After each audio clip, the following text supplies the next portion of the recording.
The translators have deceived the whole world by deliberately changing the truth of the Bible.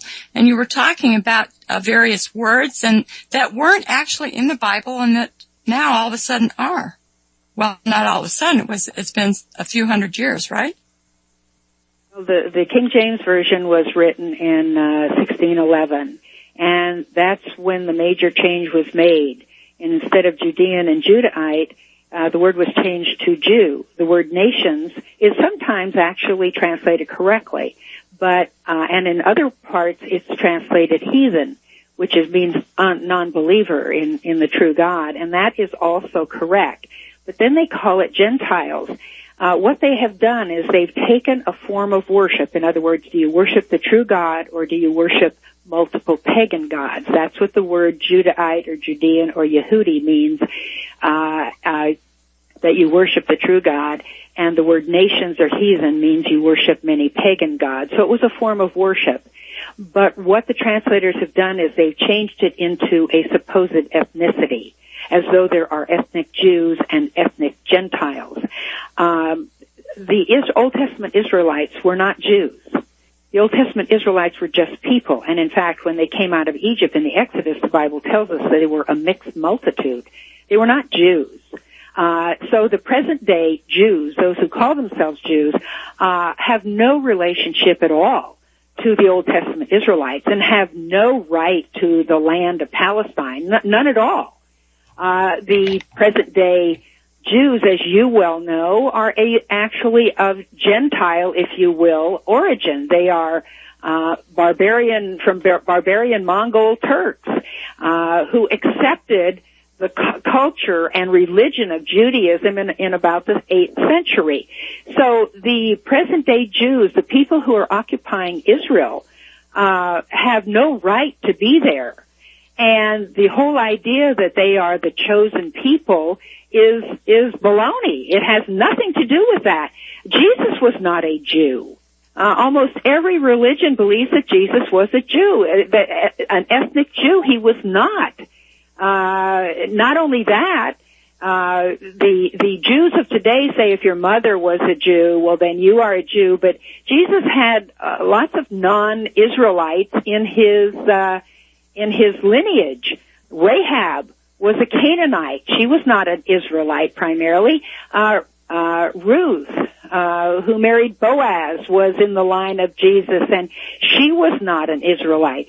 So this whole idea of confusing everyone in the religious world into thinking that the present-day Jews are somehow the offspring of the Old Testament Israelites is the biggest con game of all time. It's even probably bigger than the Federal Reserve con game because it is responsible for almost all the wars in the world. Oh, my. Well, you see that? Because who's behind all the wars? Exactly, one particular group. Right, one particular group. And so when you start looking at that, and this is not, you don't have to be a Hebrew scholar or you don't have to be a Greek scholar to figure this out. All you have to do is either go on the internet and get an interlinear Bible, which has the Greek and the Hebrew and right below the English, and it shows you what these words mean if you have a concordance. And so all you have to do is look these things up. It's very clear there. And in the interlinear Bible, they'll have on the left side, they'll have the literal translation, and on the right side, they'll have the King James translation. And you can see in many instances where they actually change it, such as Jesus was not resurrected on Sunday or the first day of the week. Jesus was resurrected on the Sabbath, and the Bible tells you what day the Sabbath was. The Sabbath was Saturday. That's when the Pharisees were angry at Jesus for healing on the Sabbath and for them taking grain out of the field on the Sabbath because the Pharisees accused Jesus of breaking the Sabbath, that he was actually the one who instigated it at creation. And so you can see on the left-hand side in the literal version, the word is Sabbath. And then they change it on the other side to first day of the week. Wow. So you can see this. It's amazing what they have done. And so pardon? And you say that Jesus was not a Jew, and you mentioned Ruth, and she was a Moabite, I believe. Right. And yes, well, so that kind of is indicative that he did have other bloodlines, other tribes. Well, the other ones, but see, again, he wasn't a Jew. He was a Judahite because he was from the tribe of Judah. Oh, okay.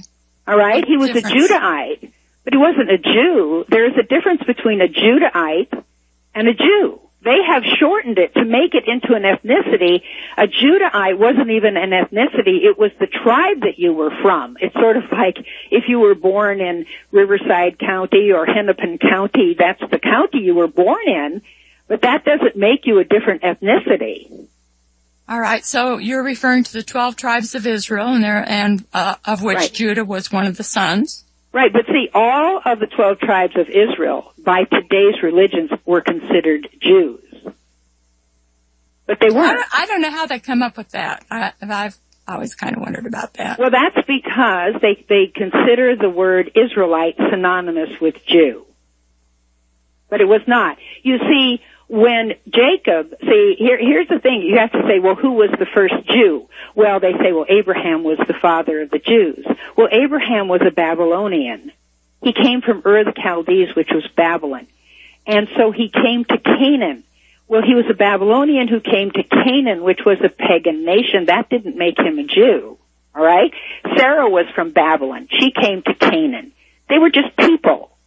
And so they were Babylonians. They came to Canaan, and then they had a child named Isaac.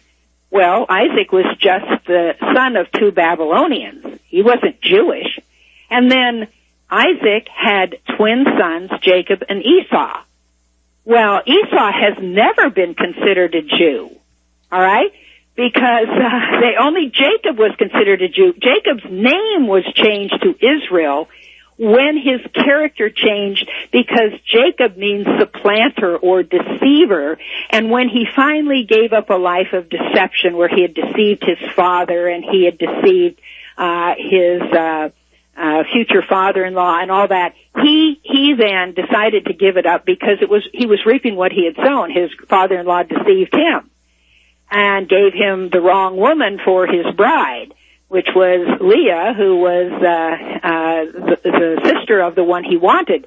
So anyway, he gave up his life of deception. And so when he fought with the angel said, because your character has changed, now you are one with God, I am going to change your name to Israel. All right? His genes didn't change, only his name and his character changed. So from then on, the ones who worship the same God as Jacob now worshiped, whose name was changed to Israel, were called Israelites. All right? It was not a genetic thing. It was only a character thing. If you worship the true God, then you were an Israelite. All righty. And Jacob had something like, 4 wives, and his children were conceived with those 4 women, not all yes, he had one woman. He had 2 wives and 2 concubines, and the children were of the concubines and the wives, all right? Right. But the thing is, not only were his family called Israelites, but all those who worshiped the same God were also called Israelites.